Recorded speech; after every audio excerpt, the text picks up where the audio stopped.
I almost feel like there's been speciation culturally, like even within generations. So there's not like a genetic incompatibility, but we've reached a point at which like some groups are now so culturally and like m- worldview incompatible that they're almost like different species. Like each of them will view the other like an animal that they cannot comprehend and that cannot possibly have a soul because they're so different and they don't make any sense and they cannot empathize with them and they will not see them as human. And that really scares me because when you get that level of a lack of ability to empathize or relate to other groups, that's when you start seeing atrocities. That's when you start seeing violence. And I very much worry about it. Would you like to know more? Hello, Simone. Hello, gorgeous. Okay, so remember that day where you gave me this tweet to edit and I edited it and I had no idea what you were talking about. And then I tweeted it and then subsequently deleted it because you're like, you completely ruined my point. And I didn't understand your point at all because your point, and I find this very intriguing, is that child support could cause human speciation. Walk me through this, Malcolm. Okay, so in not child care, which she changed it to, which is a nonsensical statement. Child care could not cause None of this human made sense to speciation. me though. So help. So this involves understanding how speciation happens in animals and how humans bred in a historical context. So first, let's talk about speciation in animals. There are two core types of speciation. You could either have something called geographic isolation or something called behavioral isolation. Geographic isolation happens when something like you have a population of deer and then a stream starts to form between them, and then the stream gets bigger and bigger and bigger and eventually becomes a river, or like two continents drift apart or something like that, or an animal gets stuck on an island in the middle of nowhere. What you're having in all of these instances is two populations of the same species have become genetically isolated from each other. So mutations that are happening in one part of the species are no longer drifting to the other part of the species. Okay. So typically, if you have a population of animals and they're all interbreeding with each other, any beneficial mutation is going to increase within the species as a whole. Right, it will begin to spread throughout all members of the species, and then in help the species as a whole.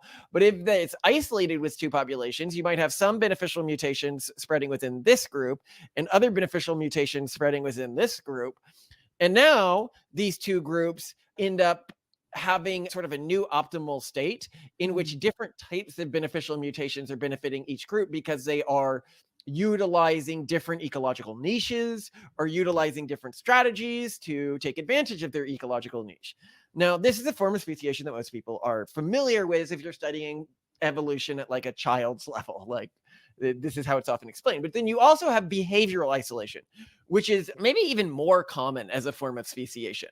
Behavioral isolation happens when one of the mutations ends up isolating the portion of the population that has it from the rest of the population at a breeding level. So let me give an example here that's very easy to understand. Suppose you have a nocturnal species, and then some behavioral trait like mutation causes a portion of that species to become only active during the day. Okay. These two populations can be living in the same area, but They're no essentially longer interbreeding. completely genetically isolated from each other. Mm. And this happens more common where we're actually, or like you have a change that causes a change in what some of the females look like in a species, but it turns out that some of the males in that species still like this and some of the males don't still like this. And so then you have sort of sexual behavioral isolation, right? Okay. What behavioral isolation looks like, or it might be instead of nocturnal versus day, it might be that it's a species of turtles, right? And the species of turtles would always go to this one little island or place to breed and have sex, right? And lay eggs. But then this other faction within the turtles is okay with having eggs anywhere. Then you have isolation of those two groups, right? Or they have slightly different navigational prospects coded into them due to a mutation, and that causes them to breed on a different beach.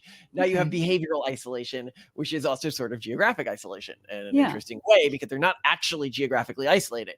So what behavioral isolation looks like classically within a population cluster is you have some genetically linked trait, and then you have a sort of U-curve on a graph. So what that means is For individuals who have a lot of the trait on this side, they're having a lot of kids. For individuals who have a middling amount of this genetically linked trait, they have very few kids. For Mhm. people on the other side, they have a lot of kids.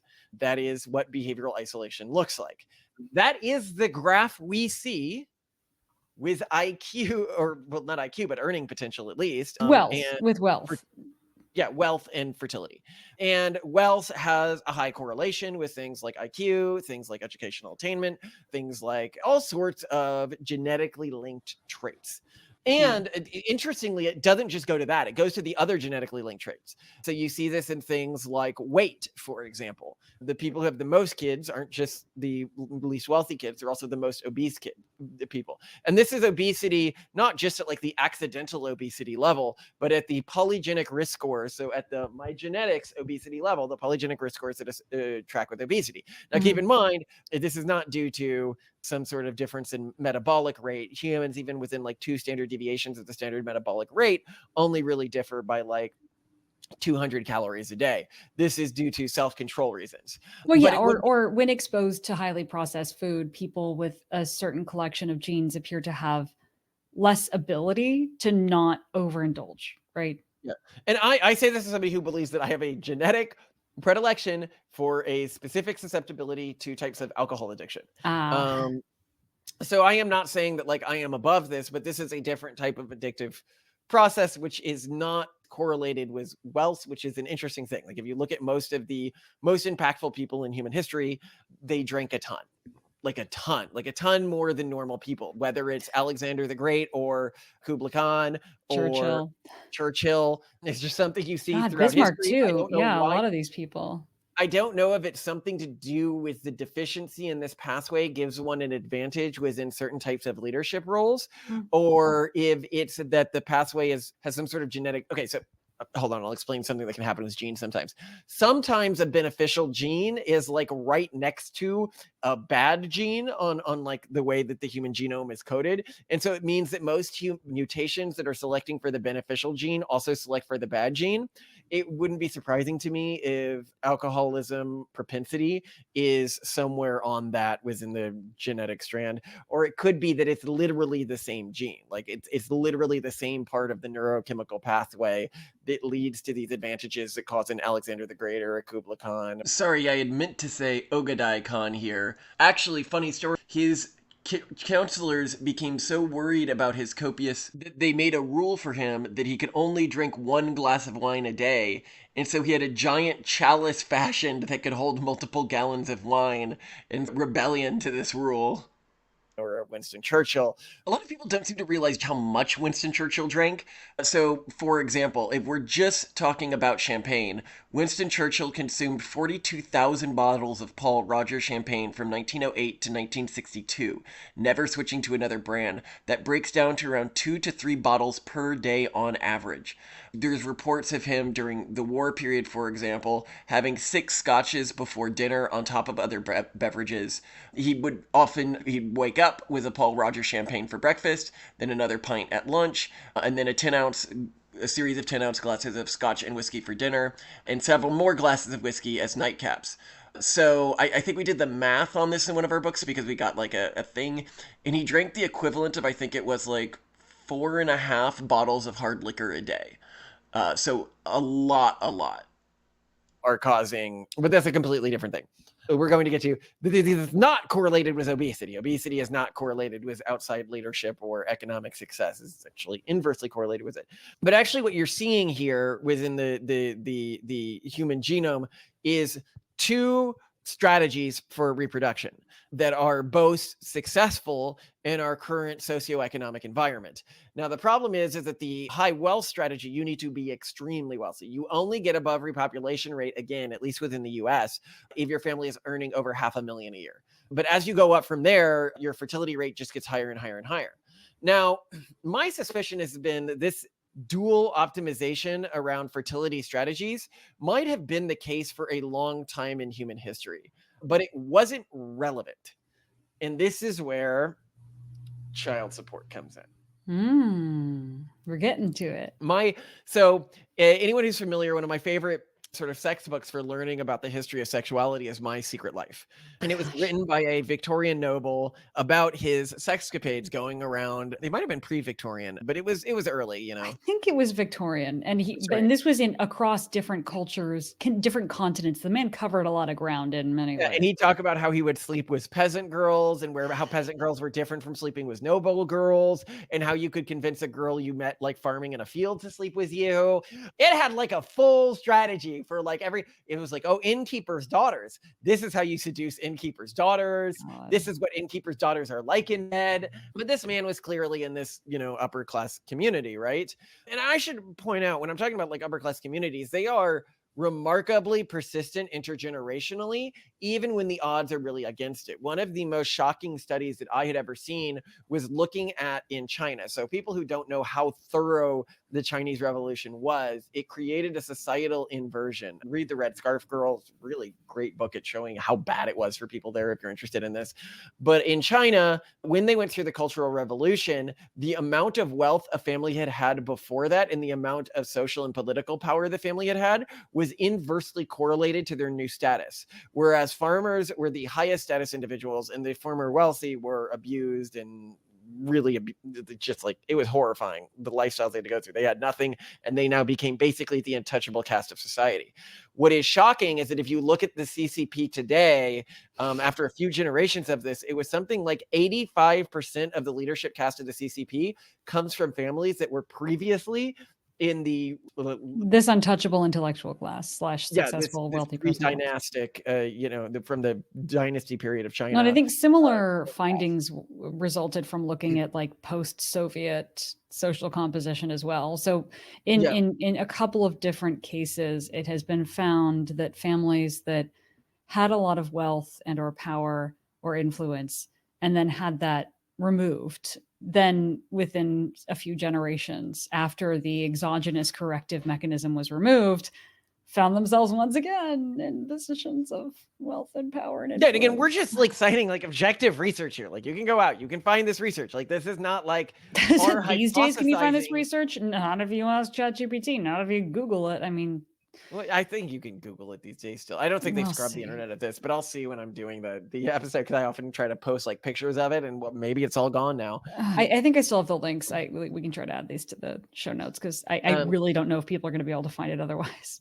So what you had historically is you had these two different reproductive strategies, but they weren't completely behaviorally isolated. And the reason they weren't behaviorally isolated is because women are often unfaithful to their husbands. As we've talked about. Then this study is inflated because it was looking at what guys who thought their wives had cheated on them. But when we go to this, for something like a third of kids when the husband wasn't sure actually turned out to be from another guy.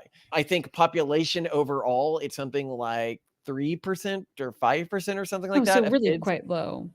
But that's not low from a genetic standpoint. Yeah. From a genetic standpoint, that's not low. You cannot have a behavioral isolation if 5% of the time guys who think that they're in one group are actually raising the kids of people in the quote unquote rich group or upper class or whatever strategy. So you have two strategies here. One is a strategy that is primarily focused on getting people to breed either because they couldn't figure out contraception, they couldn't prevent somebody from sleeping with them, or they lacked the self-control to not have sex when they didn't want to have kids. And then the other group is a group that is having lots of kids because they have lots of resources. And there are obviously these two groups have almost nothing in common in terms of what makes you successful within both of these strategies from a genetic selection standpoint. Well, child support, which is a very interesting phenomenon because it is almost universally implemented. It is implemented literally. Like if there were a few, or not a few, but a good chunk of countries that didn't do it, like a third of the world that didn't like really egregiously and effectively do child support, where a large portion of this wealthy strategy were living, it wouldn't be effective because you'd still have the genetic drift between the two populations. But it is really an all-encompassing thing, and it is extremely punishing to anyone within the high wealth generation group who ends up dallying from people within their group. they suffer extreme penalties, both to their ability to secure partners within that group and their quality of life. And they're often not going to have that many more than like one child outside of that group. Now, this causes problems. When I first mentioned this, you're like, well, what about basketball players? Yeah, Right? like they're the classic example of like, you know, wealthy people who are then obligated to pay child support who still end up seeming to do it a lot. Yeah. Well, I would argue in this case that they're almost sort of the exception that proves the rule. And that, sports stars are one, not normally genetically optimized for this group. Um, Mm. Whereas this group is typically optimized for industry, right? Whereas sports stars have an elite insofar as like their It's genes their physical award them prowess the that gives capacity to wealth and outcompete influence, others. not their Yeah. mind. That's what you're But it's saying. it's a different optimization function, and it's an optimization function that can arise, I think, at equal rates in both of the behavioral groups. It can arise both accidentally within the group that is focused on the lower income group and the higher income group. And so, yeah, this is a path for genetic transfer between the two groups, but it's not a robust path for genetic transfer between the two groups because it's such a relatively rare and odd phenomenon. And the sports stars that succumb to it are typically those who came out of the lower income group.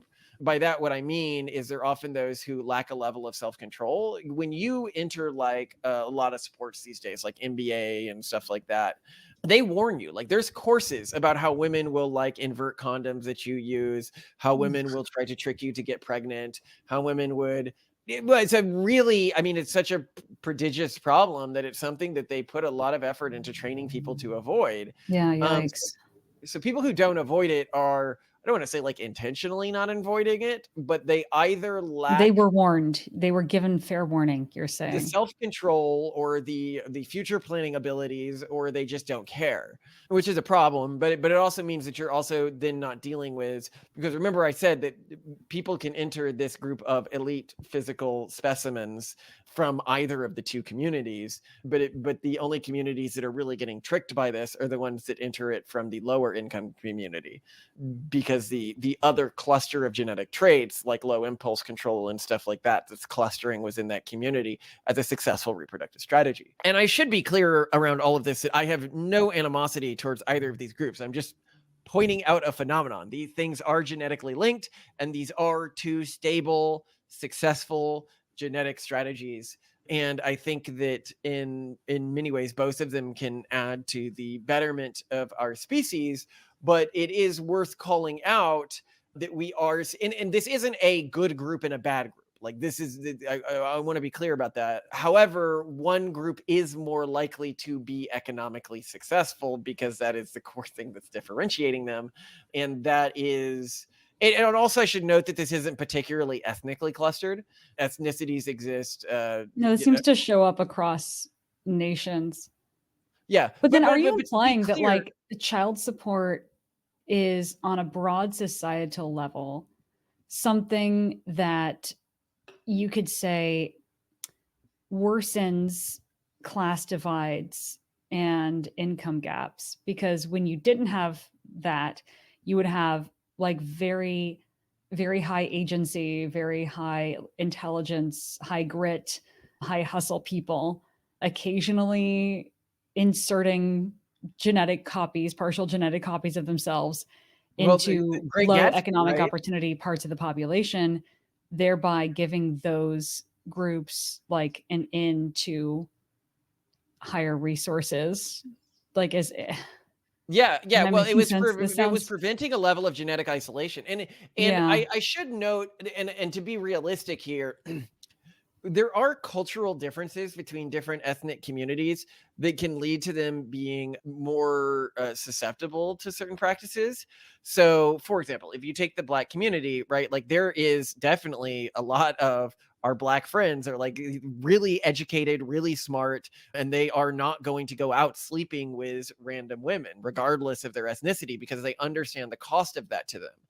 but they lack one avenue that our white friends have due to cultural pressures, which is that the Black successful women we know that can't find a partner but still want to have kids, white women will often just, use their gay friend's sperm or something like that and then have kids and care for them as a single mother. Whereas the stigma against Black single mothers among Black successful communities is so strong that many of our Black female friends who are genetically strongly in this like super successful, super competent community are choosing not to have kids. And so I think that it's also important to think about the social pressures that you create as a community. And it's also something that I would encourage, to our Black successful female audience. I understand the stigma that's facing you, but you are doing a disservice to your community by not having kids. And I would encourage you to go out and do that, because I know there's a lot of you, because we know a number of our Black female friends who really want to have kids, but they just can't find a guy that is of their level. And to be clear, this is also like a huge problem if the community is monitoring status in different ways. Hmm. Whereas ultra competent individuals may, if they're male, may see different avenues than the classic educational avenue that makes them look like good partners for these women. So maybe expand your boundaries of what you think is acceptable. Yeah. But Not yeah, just by employer and university and income level. yeah. Well, another thing I also noticed within this community is they're more height sensitive than our white Oh friends, boy, yeah. which I feel like all really, women are way too height sensitive, but yeah. yeah. Yeah, all women are way too height sensitive. But I would say that height sensitivity and partner selection differs between cultures, and cultures differ between ethnic groups. And Well, I don't know. are there any cultural groups with a female population that is cool with dating men shorter than them? I mean, I will admit that, like in modern society, women are insane. It's not like, please at least match my height or be a little bit taller, but instead just be insanely tall no matter how short I am. But I have not noticed as much pickiness around it in Hispanic and East Asian populations. hmm.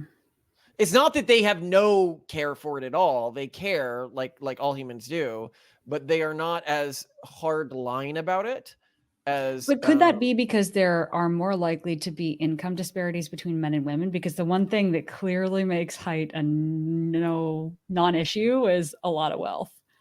Yeah, actually, I think that is what probably makes it. The Yeah. communities where you see height mattering the most for women, actually, that's a really interesting phenomenon.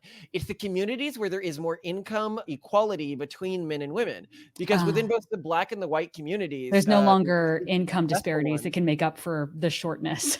yeah. They're much more likely to have income inequality between genders, and that's probably Ah, what explains the phenomenon.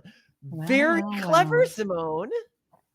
I'm not taking credit for that. Well, I'm and just there's sitting here even trying more not to. equality within the elite Black communities. I noticed that like elite Black women tend to slightly out earn elite Black men, at Yeah. least in our anecdotal experience, which would Yeah. explain this phenomenon. Yeah.